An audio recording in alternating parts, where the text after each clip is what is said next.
Bonjour les amis, dans ma précédente vidéo, je vous disais que j'allais vous expliquer en quoi le Taolu et le Tui Shou, tous les deux peuvent s'exercer, se pratiquer d'une manière martiale. Un bref rappel historique. Yang Luchan, dont on disait à l'époque qu'il était l'invincible, tellement il était fort, fut forcé d'enseigner à la garde impériale de l'empereur. À l'époque, c'était la dynastie des Qing, c'est-à-dire les Mandchous. Et on sait que Yang Luchan, qui est un Han, par patriotisme, nationalisme, ne voulait pas enseigner ses secrets à la garde impériale mandchoue. Donc, malgré tout forcé d'enseigner, il a enseigné des formes amples, esthétiques, mais au fond très édulcorées d'un point de vue martial. Série de mouvements. Je pense que c'est à partir de ce moment-là que le concept de Taolu a démarré, d'autant plus que d'autres experts ont continué à pratiquer de cette façon. Pourquoi? Parce que dans l'histoire de la Chine, les arts martiaux ont toujours été secrets. Il ne fallait surtout pas faire connaître ces secrets aux autres, puisque finalement l'art martial était un moyen de se protéger, puisque la société était extrêmement violente et dangereuse.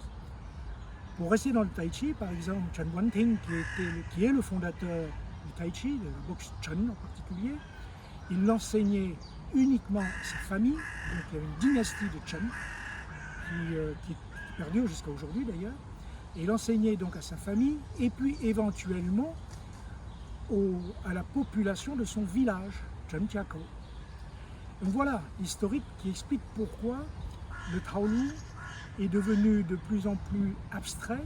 En réalité, c'est pour empêcher les autres de comprendre ce qui se passe et ainsi de pouvoir s'entraîner publiquement sans crainte de se faire piller ces techniques martiales. Donc voilà, alors à partir du moment où on sait ça, il faut donc savoir décoder ce qu'il y a dans les Taolu. Dans les Taolu, c'est comme une boîte à outils, il y a énormément d'instruments de combat qu'il faut connaître. Aujourd'hui, dans le cours que je vous ai donné, je vous ai montré la percussion. On voit très peu dans les Taolu des techniques de poing. Et quand on les voit, on ne sait pas très bien comment cela s'applique. Or, les techniques de poing sont prégnantes dans pratiquement tous les mouvements. Pourquoi ne sont-ils pas visibles? Pour la raison que je vous l'ai expliquée, et aussi parce qu'il faut savoir qu'à l'époque, les arts martiaux, c'était l'utilisation des armes blanches en particulier. Et donc, quand on pratiquait un art martial, on avait les mains avec des armes en général, avec deux sabres, un sabre court et un sabre long. Donc tous les mouvements consistaient à utiliser ces deux armes en même temps. Et après, une fois qu'on sait utiliser des armes, il suffit d'enlever les armes, fermer les poings ou avoir les mains ouvertes et on arrive à pratiquer un art de combat point nu, pied nu. La main ouverte, c'est censé symboliser le tranchant d'une arme, mais le poing, c'est pour frapper. Or ça, c'est quelque chose qu'on n'a pas montré, qui est délibérément caché, et donc le Taolu comprend beaucoup de techniques de percussion que je vais commencer à vous dévoiler petit à petit. Maintenant, le Tui Shou. Le Tui Shou, c'est pousser des mains. Pousser des mains, vous savez bien qu'un combat, une bataille de rue, par exemple, commence toujours par se pousse les mains. Bien, ben, c'est tout simplement ça. Pousser, pousser. Donc pousser, tirer, tirer. C'est ça le Tui Shou.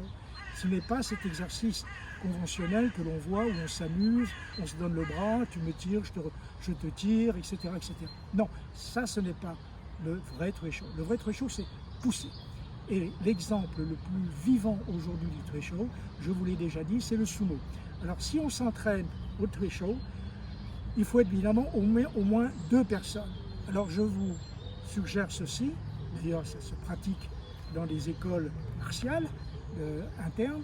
Vous dessinez vous dessinez un cercle sur le sol, pas trop large, vous êtes à l'intérieur de ce cercle avec votre partenaire et vous vous poussez mutuellement. Celui qui est sorti du cercle, il a perdu. Ou celui qui tombe par terre, il a perdu. Un genou par terre, il a perdu. Donc ça oblige d'utiliser toutes sortes de techniques, main ouverte, pour une approche de combat.